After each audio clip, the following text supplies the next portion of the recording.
Good evening, everyone. This is Moshe Frank with COLLive.com News.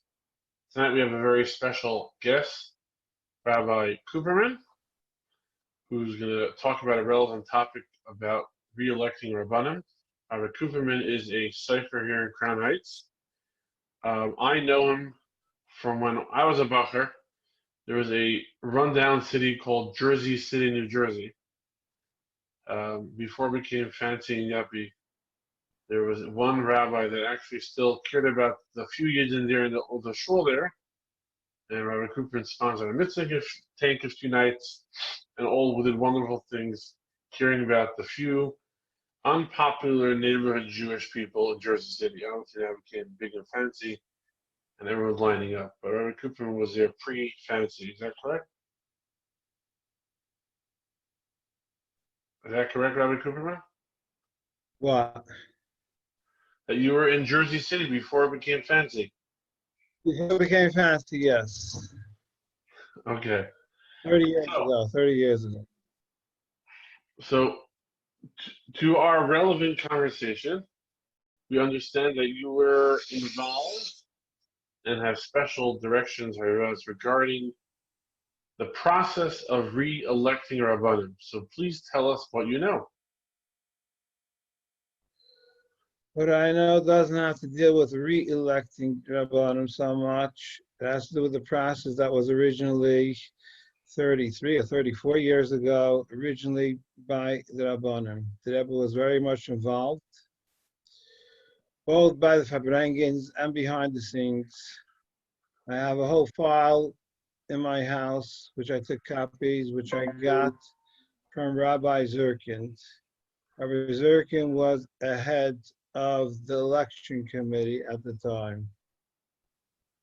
And he corresponded with the Rebbe, and he got answers from the Rebbe regarding every single step of their committee. Which Rabbi Zirkin is that? Rabbi Zirkin, the Rebbe Cipher, Rabbi Eliezer Zirkin. Olav Shalom. At that time, there was a representative from each shul. Each shul sent a representative, and they made an executive committee, and he was the head of the executive committee. I don't recall everyone in the committee. It was Rabbi Zirkin, I think Rabbi Shmuel Heber was, and Rabbi Plotkin. They were part of the committee, but he was the executive committee that corresponded with the Rebbe. That's the file that I have, the different questions that they asked the Rebbe, and the answers that they got from the Rebbe regarding the whole process.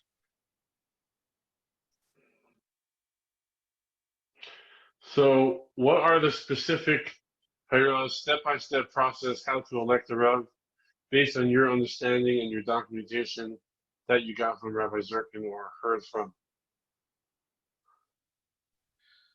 At that time, they selected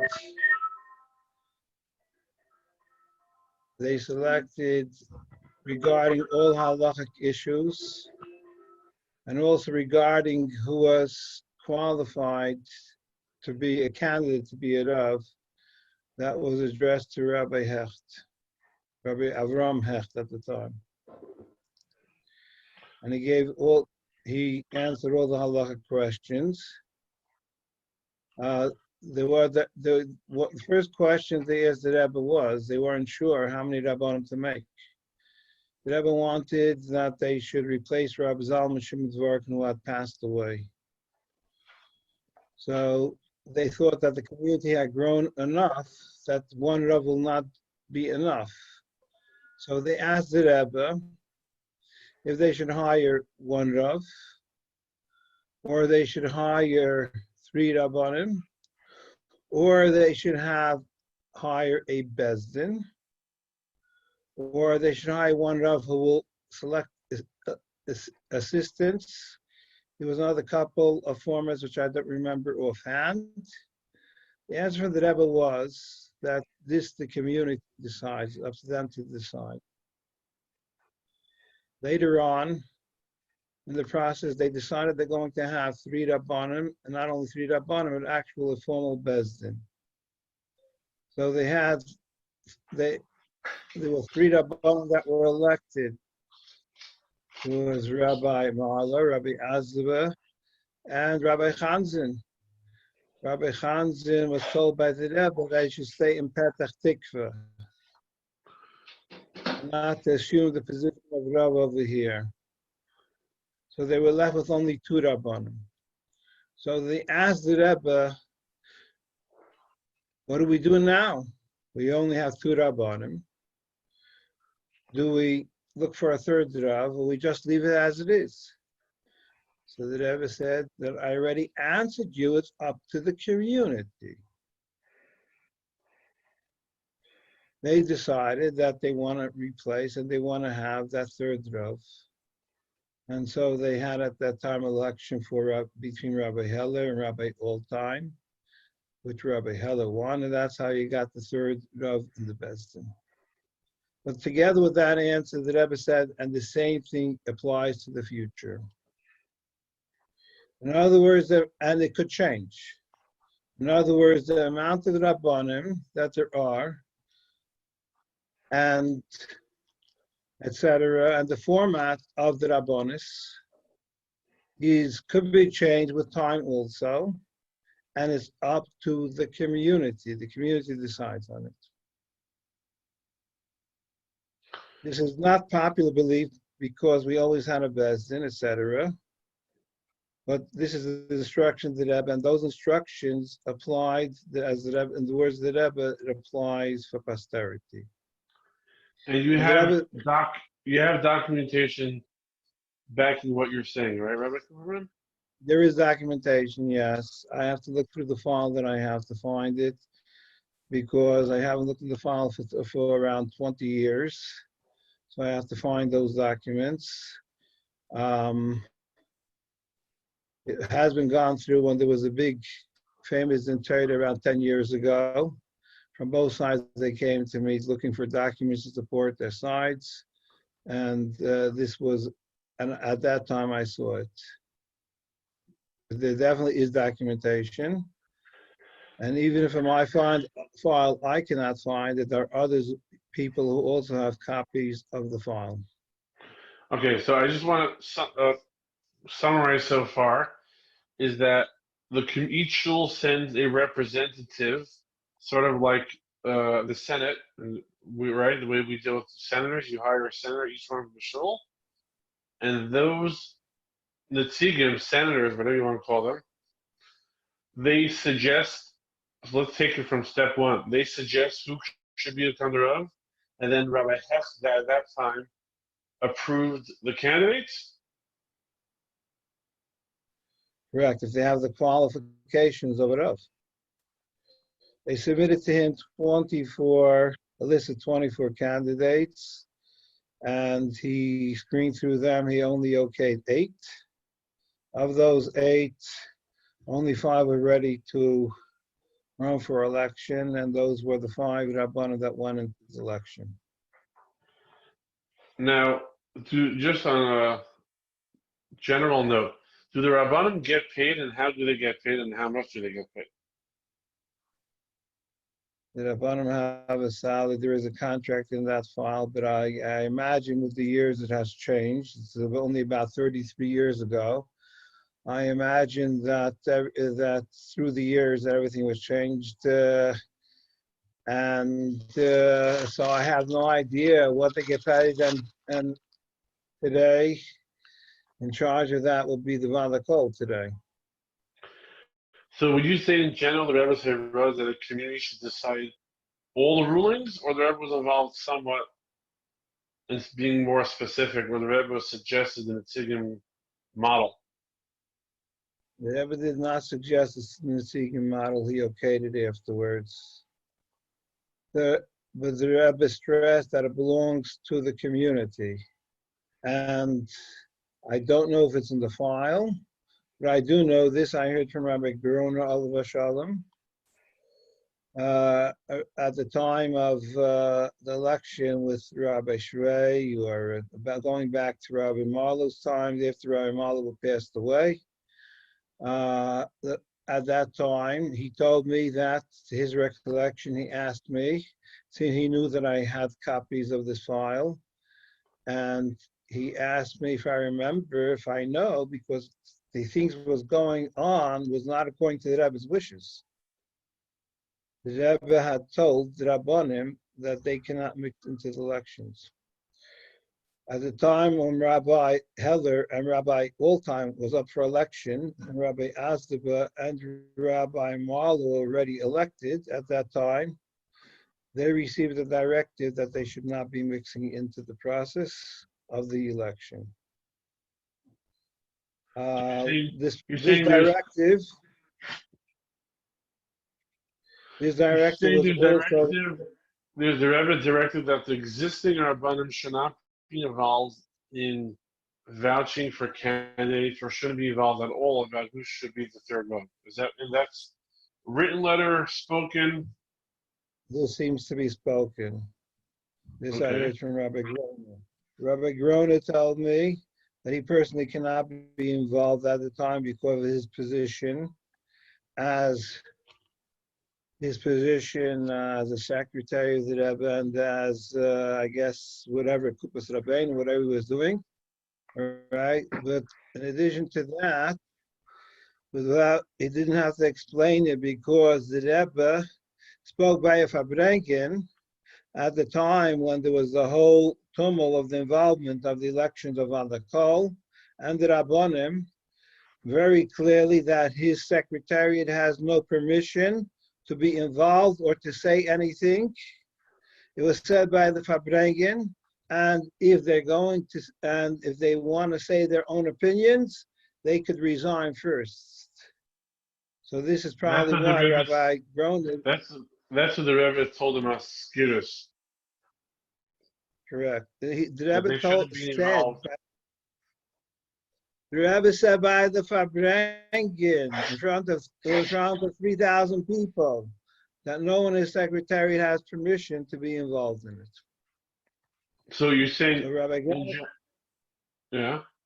Grona told me that the Rebbe told the Rabbanim that they should not be involved. Okay, this could be verified. Probably his family would know more about it. He's not around now to say, but whatever I know, those who are close with him would know also. Is this Sikha on video? Is it published? What year? What date? This was a Shabbos Fabrengen. It was a Shabbos Fabrengen. The Rebbe was involved in it for about half a year. And there was on and off that we're mentioning about by the Fabrengen. Is this Fabrengen written anywhere to verify any? Is there any document? Is it in Sichas Torah, Teres Menachem, anything like that? I'm not sure, because a lot of times they would take out of these sichos the more political type of sichos. A lot of times they would take that out. So I don't know. This you have to speak with those who are experts in the sichos, but this was public information. So which documentation do you have that you have to find? These directives that is up to the community to decide how many Rabbanim, and that it could change. The directives that all decisions on these matters belongs to the hands of the community. This is very clear directives. In fact, the Rebbe said his guidance that he's giving is only to make sure that it's not him that's saying this. This is al pi shulchan aruch. This is the way it has to be done. And he's saying this only as a Teser Ashchon, and not that he's directing, because he has no right to direct more than anyone else. He's not saying as directing or dictating. This is because al pi shulchan aruch, it belongs to the kehillah, it belongs to the people. Okay, so now what's your connection to Rabbi Zirkin? You said Rabbi Zirkin ran the election. So what was your connection to him? My connection is that I was a student of his. I learned Safras by him. I'd write Tefillim Mezuzahs from him. And I was asked at a certain point if I could get a copy of his file that he had with all these directions. It was common knowledge that he had these answers from the Rebbe. And he was not, and he gave it out in the earlier years. In the later years, it seems he was not so free with it because people abused it for political purposes. So I was asked if I could get a hold of the file of the people who wanted to check up information. So I made a copy of it. But you would say that in the general approach of the Rebbe was very hands-offish, and the community should run the whole process, and not the Rabbanim at all. Not only not the Rabbanim, it belongs to the community altogether. When it came to signing a contract with the Rav, and they wanted to ask questions to the Rebbe, they sent in a copy of their thing. The Rebbe said, "What are you asking me?" There are hundreds of shuls that have contracts with Rabbanim. You should speak to them. In other words, the Rebbe wanted to be hands-off, but he had no choice. The reason why he wanted to be hands-off was because it belongs to the community. He said it belongs to the community and not to him either. And he's only getting mixed in because he wants to ensure that the process of Shulchan Aruch is being dealt with. There's one more thing. Yeah. There's one more thing. I'm not sure if it's in the file. I think it might be. There was a point, this was so much so, that once the Rabbanim were elected and it came to negotiation for contracts, the executive committee of Netzigim had differences with the Rabbanim. They wanted certain conditions, and it seems the executive committee was not ready to give it. And so they said, we don't want to deal with you. We will select our own committee to deal with from the community, to represent the community. So Rabbi Zirkin opposed and said, you do not have a right to select representatives of the community. Representatives of the community have to be selected by the community. If you don't like us and you find this too difficult, you could ask the community to select other representatives. But the community has to decide, have to select their representatives, and they're the ones who have to okay everything. And this went to the Rebbe. The Rebbe called him Rabbi Handel to preside over it from Montreal. He came in special to deal with it. And there was negotiations back and forth. Rabbi Zirkin was a Talmud Chacham, presented all his arguments with Mekaydes and Shulchan Aruch, why the Rabbanim are not able to sidestep them as a duly elected representatives of the community, right, without the community asking them to be it. And he presented his arguments, and Rabbi Handel decided against him. So the Rebbe challenged him, and he said, based on what are you negating him? Where are your sources in Shulchan Aruch? Is this the way you paskin shaylos to you also, without bringing sources and just with a wave of hand to negate it? Never forced him to look into it, and after a month's work, he went back to Montreal, and the Rabbanim were not able to overturn, to get rid of those Netzigim, because they were elected by the community. And they had to sign the contract with those representatives, because the election of the Rabbanis, everything regarding the Rabbanis is in the hands of the community, because the Rabbanim serve the community. What year was this? They don't run the community. This was either Mem Vav or Mem Zayin. I would have to look it up. Very interesting. So in general, your whole direction of what you understand from the Hayos from Rabbi Zirkin is that the community really have final say in many parts of the process of electing a Rav, to the exclusion of the actual existing Rabbi. That's correct. That is correct. In other words, theoretically, if the two Rabbanim would not like someone to be a candidate, would have to go through the community. In other words, they would have to they cannot decide on their own. We want this person to run. We don't want this person to run. The community decides, and they would have to negotiate with the community if they want this person to be able to run or not. The whole So that process means of election, yes. the Netzigim would have to agree or disagree to whatever the Rav's suggestions are. Today you don't have any Netzigim than you had. You had representatives at the time. Today there's no representatives. So the question is today, who represents the community? Over Well, there, you could easily establish the Tzigim representatives from Shul today, well, just like you did then, I'm assuming, right? someone has to do it. At that time there was an organizer. Right? So was it the Vada Kol then that was involved in organizing the elections as well as the Tzigim process? There was no Vada Kol. As a result of these Netzigim, there was later, the final process, if the Rabbanim were elected, was to elect the Vada Kol to be responsible to pay the Rabbanim. Right, this was the final step afterwards. And over there, to my understanding also, the Rabbanim were instructed that they are not allowed to decide who runs for Vada Kol either. This I don't have documentation on. I know I heard it from Rabbi Zirkin that they were instructed, and he was very upset when he felt that that at least one of the Rabbanim overstepped those bounds.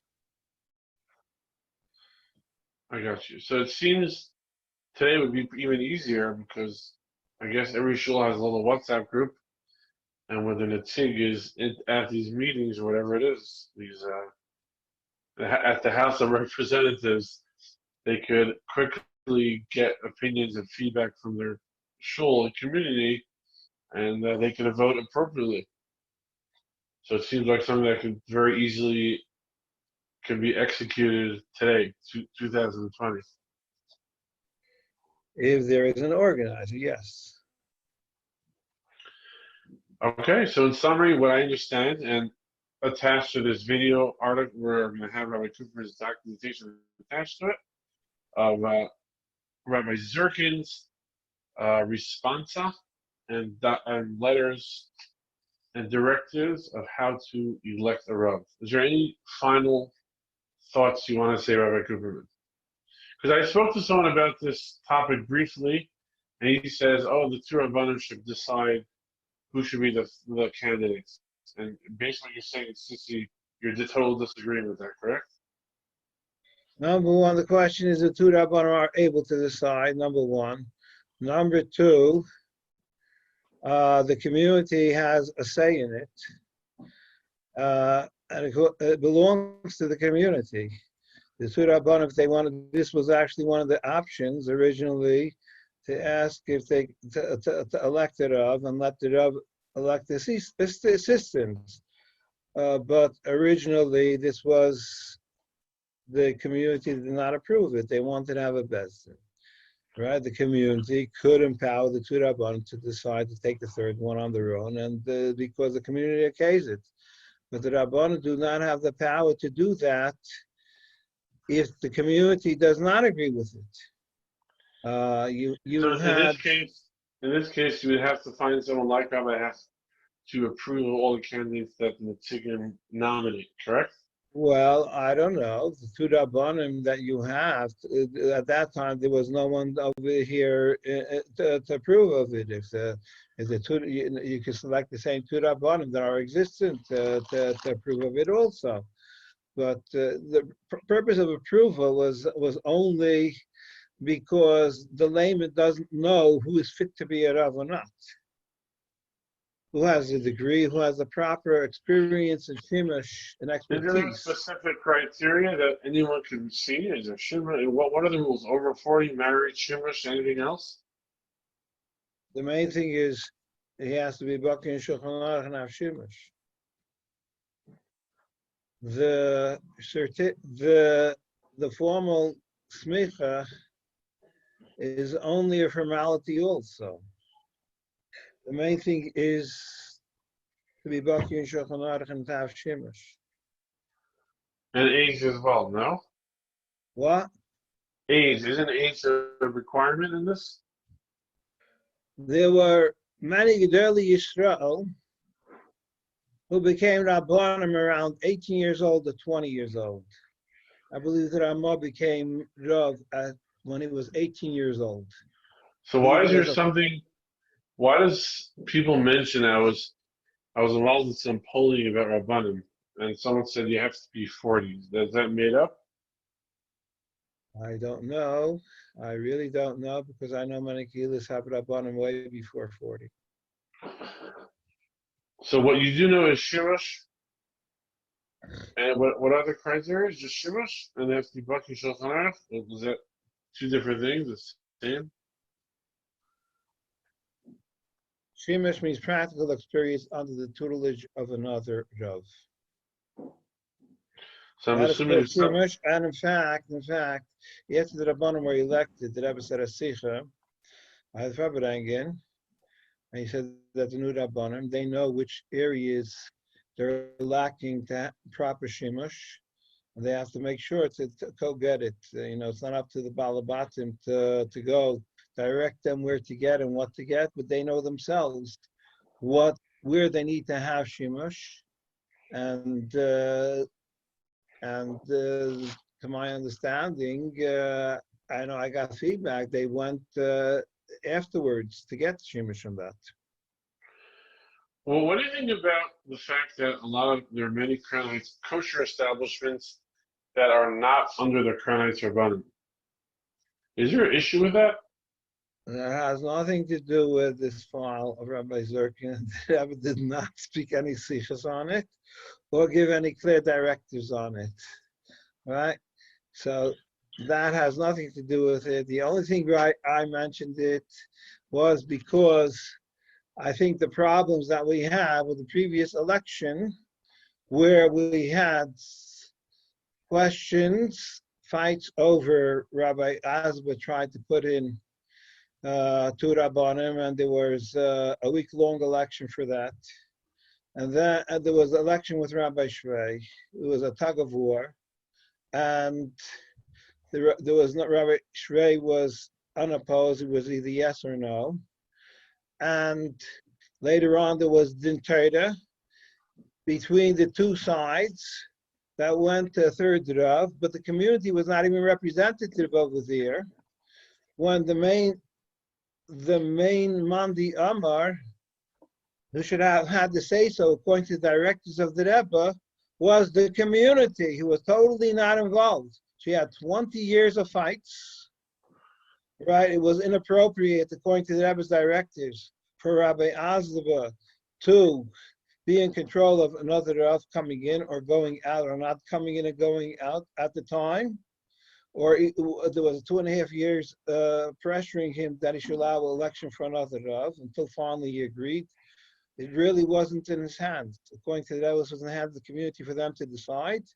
And it was up to the community to decide if they want to have one Rav, which could have been Rabbi Azba, and let him select assistants, or to decide if they want to have Rabbi Shrei replaced, not Rabbi Shrei, Rabbi Mal replaced. It was up to the community to decide. It was not up to Rabbi Azba, right? Because it belonged to the community and it wasn't followed.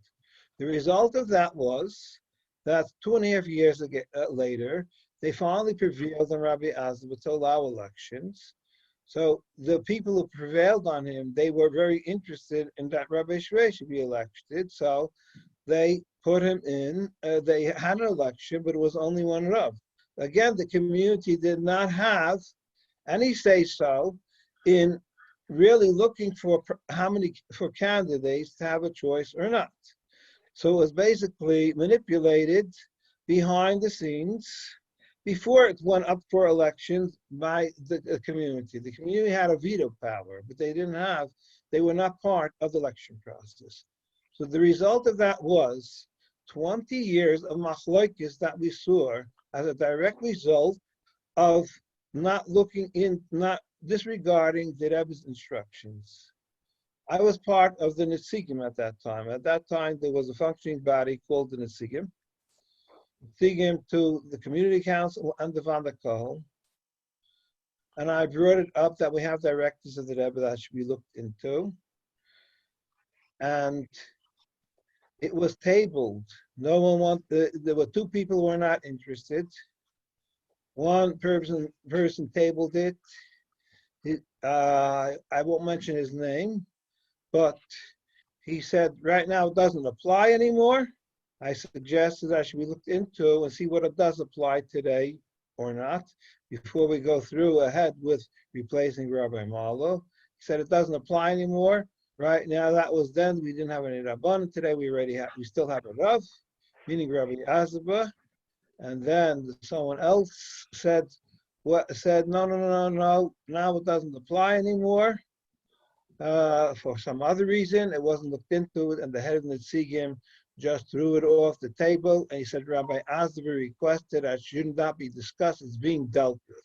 Yes, it was being dealt with, but not by the one who was authorized by the community to deal with it, and not by the one who was supposed to be dealing with it according to the Rebbe's instructions, which is basically the community and the representatives. It was being dealt with by interest parties. And the result of that was 20 years of machlokes. So in summary, we have to bring the power back to the people, and hopefully we'll have continued access among Rabbanim, and looking forward to seeing your documentation on this matter.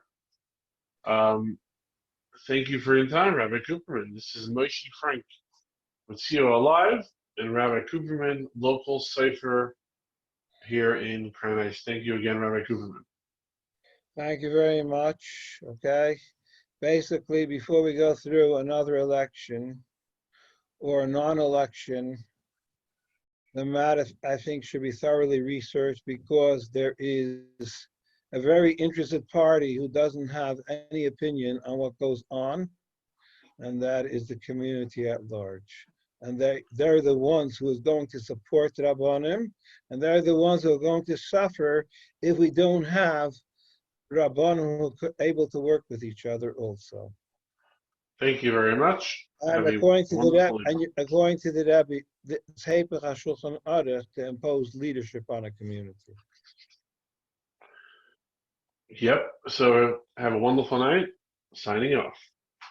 Sei gesund.